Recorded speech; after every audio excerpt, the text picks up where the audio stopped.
go first on this way. Okay.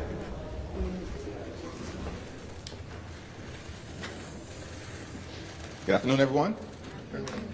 Leader Schumer and I had a very positive, forward-looking discussion about the issues that need to be addressed on behalf of the American people, and House and Senate Democrats are in lockstep around the need to drive down the high cost of living here in the United States of America. Our country is far too expensive. Donald Trump and Republicans promised to lower costs on day one. Costs haven't gone down. Costs have gone up across the board.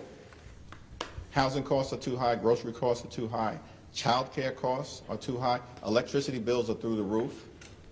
And because of the Republican refusal to extend the Affordable Care Act tax credits, tens of millions of Americans are on the brink of experiencing dramatically increased health insurance premiums. So much so that many will be unable to go see a doctor when they need one. And so we stand together, continuing the fight to address the Republican health care crisis and fix our broken health care system. And what's immediately in front of us right now is the need to extend the Affordable Care Act tax credits.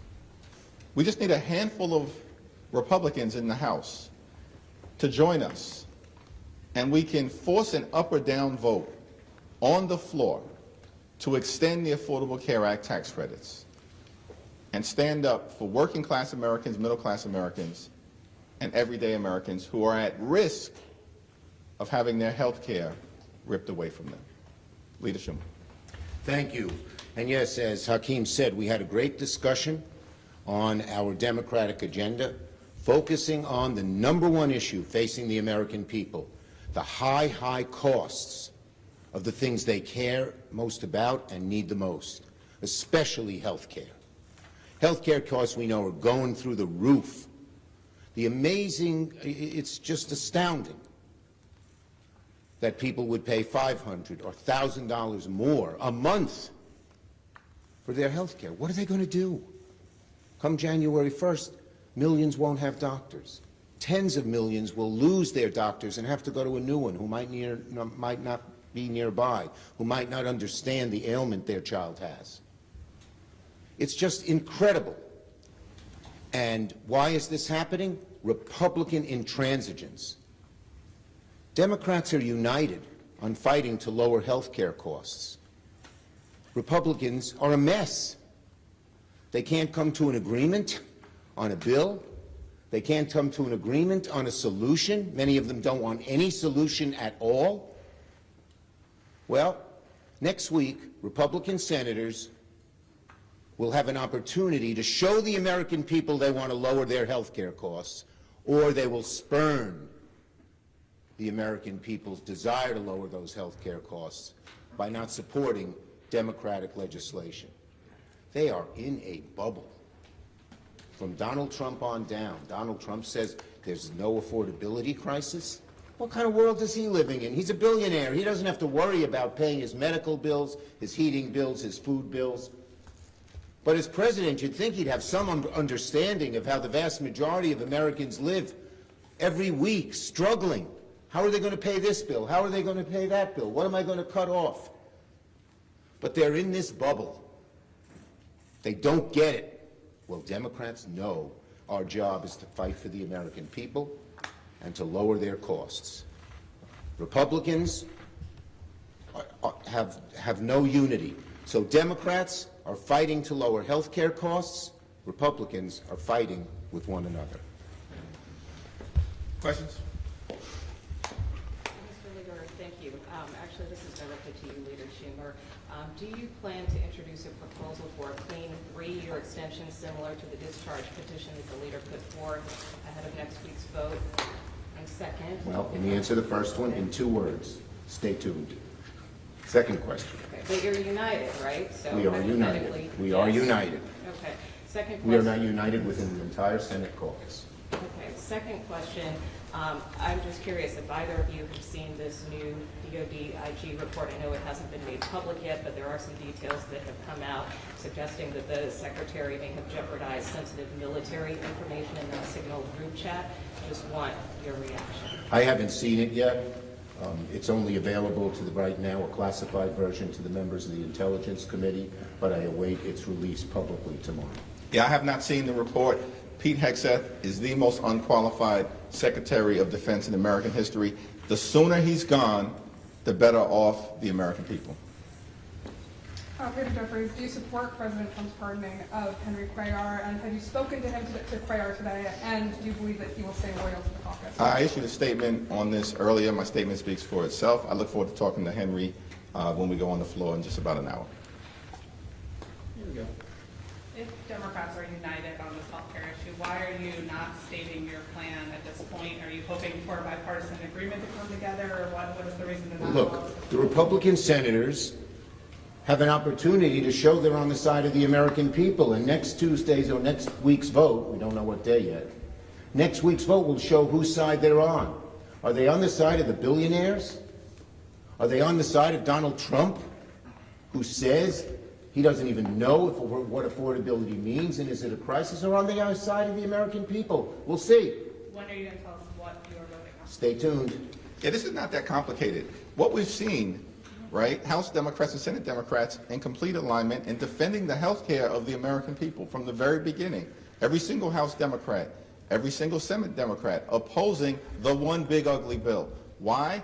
Because it enacted the largest cut to Medicaid in American history. It literally ripped insurance away from about 14 million people all across the country, including in rural America. At the same time, Democrats standing united against the one big ugly bill. Why? Because it set in motion hospitals, nursing homes, community-based health centers closing all across the country. We oppose the cuts to the Centers for Disease Control. Together, we oppose the cuts to the National Institute of Health. We oppose their effort to take away vaccines from the children of America, and now you see people getting sick all across this country, including in South Carolina, where kids actually couldn't even go to school, apparently, for weeks because of the Republican health care crisis. And we're standing together in fighting to extend the Affordable Care Act tax credits. Thank you. Leader Schumer said that Republicans will have a chance to support some piece of legislation next week. But Speaker Johnson reportedly told President Trump to pull back his plan that he reportedly plans to put forward. So even if something happens in the Senate next week, how are you thinking about what's happening over on your side of the Capitol in terms of, Speaker Johnson not supporting any type of conversation around extending these tax credits at this point? Well, Mike Johnson has consistently made his position clear. He's got zero interest in protecting the health care of the American people.